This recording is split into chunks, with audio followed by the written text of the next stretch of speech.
अगर आपका state bank of India में या फिर किसी भी सरकारी बैंक में आपका एक सेविंग अकाउंट है तो जल्दी से अपने मोबाइल फोन के एसएमएस बॉक्स को चेक करो। इस प्रकार का आपको भी बैंक से एक मैसेज प्राप्त हुआ होगा जिसमें लिखा रहेगा, dear customer, PMSBY policy is due for renewal. और इसी के साथ बताया जा रहा है कि 28 अप्रैल से पहले अपने अकाउंट में बैलेंस मेंटेन कर लो। इसका मतलब है कि आपके बैंक अकाउंट से 20 रुपए का अमाउंट कटने वाला है और ये सिर्फ इसी 28 अप्रैल में नहीं कटेगा, हर साल 28 अप्रैल तक ये पैसा आपके बैंक अकाउंट से काट लिया जाता है। अब सवाल यह है कि आखिर 28 अप्रैल को बैंक आपके अकाउंट से ये पैसा क्यों काटेगा। चलिए जानते हैं क्यों।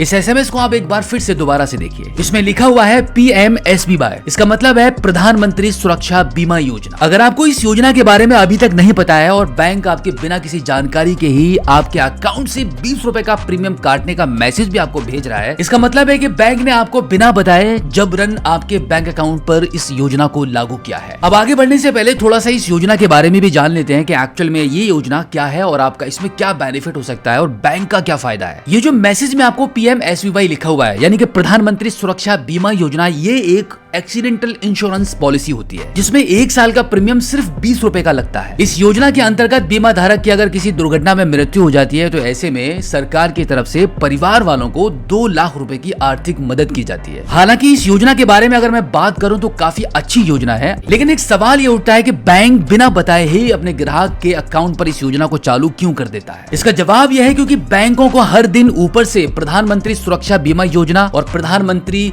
जीवन ज्योति बीमा योजना जैसी स्कीमों को लागू करने का टारगेट मिलता है, जिसको पूरा करने के लिए बैंक और बैंकों के CSP जो जगह जगह स्टेट बैंक ऑफ इंडिया और bank of Baroda, bank of India, bank of Maharashtra, इस प्रकार के जो बैंकों के छोटे छोटे CSP पॉइंट होते हैं, उन जगहों पर और बैंकों पर कस्टमर को बिना बताए ही इस स्कीम को लागू किया जाता है। क्योंकि ऊपर से बैंकों को टारगेट मिलता है और बैंक टारगेट देती है अपने CSP को, और अगर किसी कारण CSP अपने टारगेट को पूरा नहीं करता है तो बैंक CSP को धमकी देती है कि आपका पॉइंट बंद कर दिया जाएगा। तो यही एक बड़ा रीजन है कि ग्राहक को बिना बताए ही उसके अकाउंट पर इन योजनाओं को लागू कर दिया जाता है। लेकिन प्रॉब्लम यह है कि ग्राहक को और उसके परिवार को इस योजना का कोई भी बेनिफिट समय पर नहीं मिल पाता है, क्योंकि ग्राहक को और उसके परिवार को इसके बारे में कोई जानकारी ही नहीं है कि उसके अकाउंट पर ऐसी भी कोई स्कीम चल रही है। और अगर किसी बीमा धारक की दुर्घटना में मृत्यु हो जाती है तो ऐसे में परिवार को पता ही नहीं होता है कि उसको क्लेम करने के लिए बैंक भी जाना है। जब बैंक क्लेम करने के लिए कोई पहुंचेगा ही नहीं तो बेनिफिट कहां और किसको मिलेगा। तो अगर आपको ये मैसेज जो स्क्रीन पर आप देख रहे हैं, इस प्रकार का मैसेज आपको भी बैंक से प्राप्त हुआ है तो सावधान हो जाओ, आपके बैंक अकाउंट से 28 अप्रैल तक ये पैसा कटने वाला है। अब तुरंत बैंक जाओ और अपनी पॉलिसी लेकर अपने घर पर रखो और परिवार को इसके बारे में बता दो। और अगर इस योजना को बंद कराना चाहते हो तो बहुत सिंपल है, 28 अप्रैल तक अपने अकाउंट में 1 रुपया भी मत रखना। इस योजना में आपका प्रीमियम जमा ना होने पर पॉलिसी खुद ब खुद बंद हो जाएगी।